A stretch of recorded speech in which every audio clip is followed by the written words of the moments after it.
است. په افغانستان کې 20 کاله امریکایانو بمبارونه او توپونه پاکستان کار نه درلود. ټول تیاری او ټول ډرون او ټول ټانکونه د پاکستان په خاوره کې راتېرېدل. در پاکستان، در خاک پاک پاکستان به ما میآمد. یو مفتی صاحب هم فتوا نه ورکوله چې دا موټر ولې پرېږدي، دا خو هلته مسلمانان مړه کوي. ای ټانګاره چرا اجازه میتنی خو مسلمان میکشه. نه نه نه، دا خبر به نه کوي. هغه د افغانانو مصیبت و. پاکستان ته تاوان نه درلود، تا پاکستان ته ګټه درلوده. هغو ترانزیت خپل روپۍ ځینې اخیستې او پیسه مې گرفت. په معاصرو دولتونو کې به ته د خلکو خیر غواړي، د ملک خیر به غواړي، مادي معنوي د دین خیر ته به توجه نه کوي. دین که ټول تر پښو لاندې سو مشکل نشته، خو که په ملک بیا چا حمله وکړه، که مادیات په خطره کې سو، بیا راوځي جهاد ده، برایم کې جهاد است. دا اوس د پاکستان او د هندوستان جنگ ده. ټولو ملایانو فتوا ورکړه میگه در روز جمعه تقاریر چی بکنید؟ جهاد بکنید. اوس د جهاد غږ اوچت سو. 20 کاله په افغانستان کې 50 ملکونه راغلي ول، د جهاد غږ نه اوچتېدو. ولې؟ په دې جنگ کې د دوی د ملک هیڅ تاوان نه و، هیڅ تاوان شان نه و. تاوان نه بلکې فایدې شان و. اډې ورکړې وې، کرایه اخیستې، موټر راتلل کرایه اخیستلې. یگان وقتی از موتر که خوش می آمد دور تلاشی میکرد، سلام علیشم میکشید، ای تو کارام میکرد. ده او فایده از یا بود. ایجا مسلمان میمرد، ده دی قصه که نو میمرد ممچ. دی ما خود سه اسلامی نظام نرسید اس مسلمان غم وکم. دی ما خود یو معاصر دولت داری ده، دی ما غربی نظام ده. غربی نظام و منافع مادی را نظر میگیره. او سه مادیات په خطره کسو. آلی در جنگ هند و پاکستان مادیات در خطر شد. او ذاتی جهاد شد. آلی دیگه فتوای جهاد میده. در جهاد نده. جهاد بخاطر یک نظام باید باشه. در حدیث شریف نه. از نبی اسلام پرسیده شد. میگه کسی جنگ میکنه برای غنیمت. څوک د غنیمت لپاره جنگیږي، څوک د نوم لپاره جنگیږي، څوک د غیرت لپاره جنگیږي. کسی به غیرت جنگ میکنه. ولا افغان استم، ولا پشتون استم، ولا تاجک استم.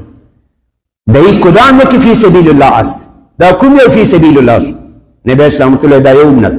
من قاتل لتكون کلمة الله هي العليا فهو فی سبیل الله. کسی که بجنگه که کلمه پروردگار لا اله الا الله این مسلط شوه، عالی شوه، ای در راه الله است. دی پاکستان او دی هندوستان جنگ دا جهاد نه ده. اغم جمهوریت ده، دام جمهوریت ده. ای پاکستان و بنگلادیش یہ اصلا چوچه انگریز استن. دیتا مخ که هند کبیر وی، لوی هند وی، دا طول یو ملکو. بیس انگریزان لدی جنواتل، انگریزا که از هند می برامد، میگی لپارس مسلمانان ٹوٹا ٹوٹا کی. شما یک نکتر خود گوش بگیرن. دا اسلام دی پاکستان په نامونه دی جوړ سوی. اسلام دی پاکستان دی ټوټه کولو په خاطر جوړ سوی.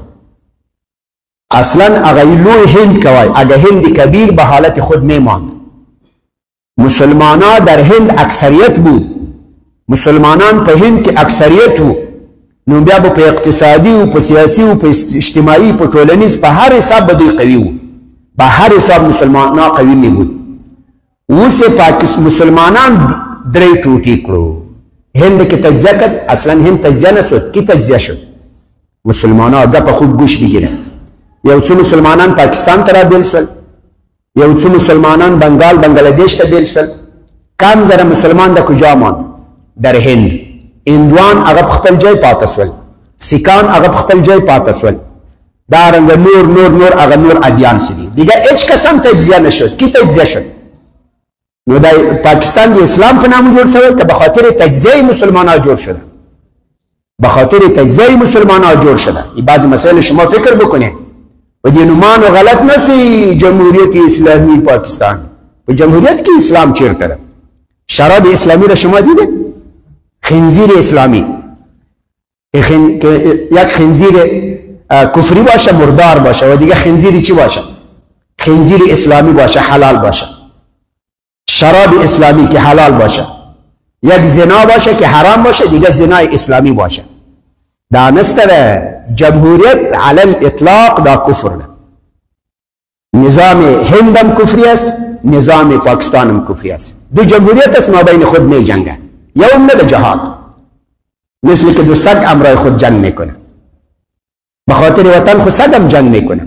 تو برو یک سگ را از دهات بیار دل که خار تراوله، یک سگ از قریه بیار دی خار طول سپی پسی و روزی کلگی سگ از پشتش میدوه لنانوایی لقصابی نزیر تختا میبره ای پشتش غوغو میکنه. والا که چه چل ده هیچ رای جا آمده این شهر خوازمه بود لخار نه یو سپی بوز کلی ده یک سگ شهر ده قریه بباره اوجا بازوا پشتش میبره ای یو بد دال جور میکنه.